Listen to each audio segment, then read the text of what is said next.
All right, guys, I'm going to show you how to cut a tipless piping bag the easiest way I know. I've adopted this for all my classes since because it's such an easy, clever way to cut the piping bag the perfect size. Usually, I will use a number 3 pastry tip, but I can't locate any of my number 3s right now. But I have a mountain of number 4s, oddly enough. So we're going to use that for the sake of demonstration. However, I would highly encourage you to use a number 3 if you can find it. All right, so obviously your pastry tip, scissors, and of course your bags. So the first thing we're gonna do, and since my gloves are pink, we're gonna go with green. So I'm gonna go ahead, I am right hand dominant.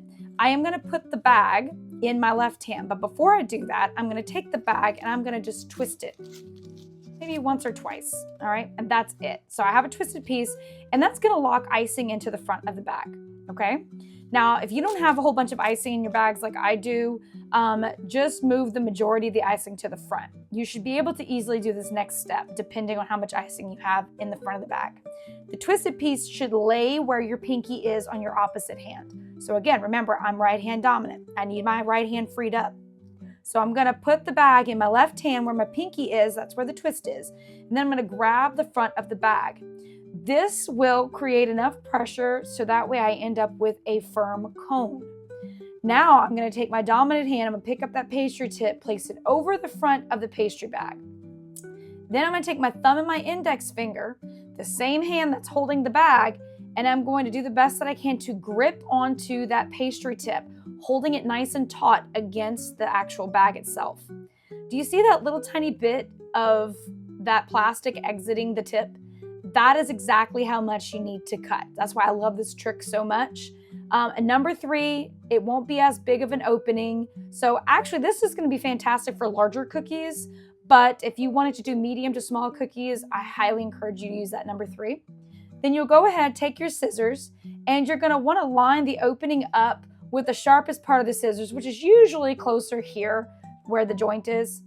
And you're going to make contact with the metal with your scissors, and you're going to carefully cut right across. Now, the second you cut, release the pressure onto the bag. If you don't do this, the icing is going to shoot out. Your tip, that's all it did. The only job it had was to guide you on how much to cut off. Now you can go ahead, take your tip off, put it to the side.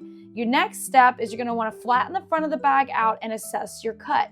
Now, this tip did a great job at keeping you from cutting the bag too large. But the problem is that when you're using this particular or doing this particular trick or technique, the cuts are not always the cleanest. So what you're going to do next is you're going to take your scissors and you're going to trim away the excess if there's any frays or there's any unevenness, but do your best to not make the opening bigger. So the goal here is just to clean up the cut.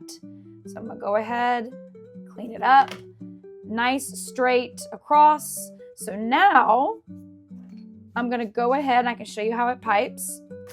All right, so the opening should be the right size. I'm going to go ahead and do a couple of practice lines just to make sure. Oh yeah, that looks pretty good to me. Ooh, air bubbles, but that's okay. All right, so this is nice, good size. Again, it's a little bit thicker than I normally would like, but if you're going to be doing large cookies or broad shapes with very little detail, the number 4 might be the way to go. Otherwise, definitely stick with the number 3.